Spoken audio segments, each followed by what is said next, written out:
बाबू कुशल प्रसाद की स्मृति में मेरे पास शब्द नहीं है उनके लिए कि मैं उनको किन शब्दों से बखान करूं, पर इतना जरूर है वो शेरों के शेर थे। आज उनके सम्मान में मेरे पास कोई शेर भी सुनाने को नहीं है, क्योंकि उनके सामने सब शेर ठीक है।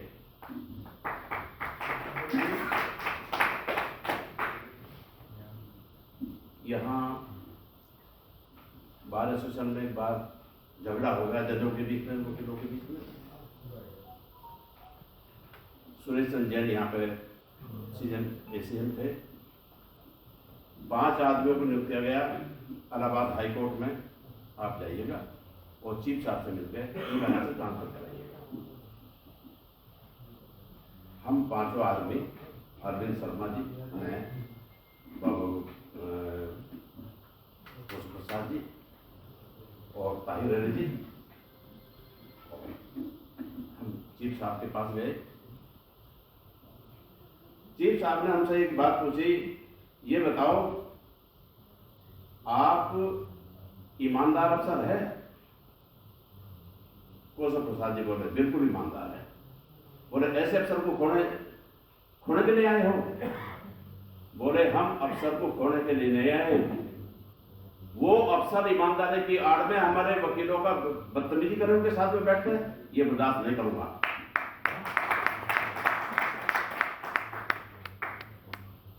जस्टिस भगत सिंह उन दिनों रजिस्ट्रार जनरल थे, उन्होंने उनका पीछे से वो पकड़ा, पैंट का पकड़। उनका इशारा यह था कि आप कठोर शब्द इस्तेमाल कर रहे हैं।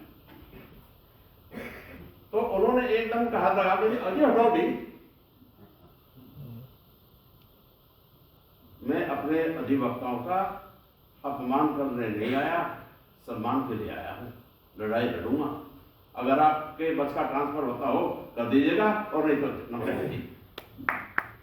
आप ताज्जुब मानोगे, वो 1 मिनट का जो अंतराल हमने देखा ना मांगा, हमें ये हो रहा था कि भाई आए थे तो यहाँ सम्मान के लिए, यहाँ से तो अपमान होता मिलेगा क्या। लेकिन बाबूजी हटे इस बात से। एक दृष्टांत तो मेरे सामने का ये है, उसी रात हम लोग एक संगम होटल था, वहां हम खाना खाने के लिए बैठे, तो बाबू कौशल प्रसाद ने कहा लौकी मिलेगी? अब वो जो ऑर्डर ले रहा था हमसे, वो यूं करके बोला कि वो जो सामने ढाबा है वहां मिलेगी लौकी।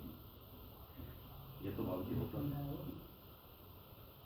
बोला चलो यहाँ से, और बाबूजी लौकी के शिकार में वहां से उठा दिया और वहीं जाकर रोटी खवाई हमें सब। वो 20 रुपए की थाली दिया। ऐसा व्यक्ति जो बाहर का कभी उसने खाया नहीं, अपने पैसे से जहां भी गए अपने पैसे से गए, लड़ाई लड़ी, लंबी लड़ाई लड़ी, लेकिन नहीं साहब, ऐसी जननी तो मुश्किल में ही ऐसे शेरों को पैदा करती। मैं उनके ज्यादा तो उनके बारे में नहीं कुछ कहना चाहता, लेकिन साथियों, जब तक हमने चूंकि उन्हें देखा है, आपने भी उन्हें देखा है, बोलूंगा, जब तक इस तन में प्राण है, मैं बाबू कौशल प्रसाद की स्मृति को धुंधला नहीं हूं। और मैं उन पुत्रियों को भी धन्यवाद दूंगा जिन्होंने पुत्रियां होते हुए पुत्र का भी रूप धारण किया। पुत्र के जो कर्तव्य हैं, यह बिटिया सामने मेरे सामने बैठी हुई है, मेरे वो नजारा मेरे सामने है। मुखाग्नि देने के लिए ये बिटिया ही सामने मुखाग्नि दे रही थी, और वकीलों का दिल परेशानी का कारण टूट रहा था, वो दृश्य भी हमने देखा। तो जहां इतनी योग्य लड़की हो, वो पुत्र का स्थान ले लेती है। पुत्र नहीं रहा, ये उनकी भाग्य की बात थी, लेकिन इतनी निर्णय होने के बाद भी वो आदमी कभी टस से बस नहीं। इरादा सॉलिड था, मजबूत इरादा था और वो लड़ाई लड़ते रहे। और बार के लिए उन्होंने क्या नहीं किया। मैं गदगद हूं इस बात से कि ऐसा व्यक्तित्व ना आया और ना आ पाए। हम इलेक्शन लड़ते हैं,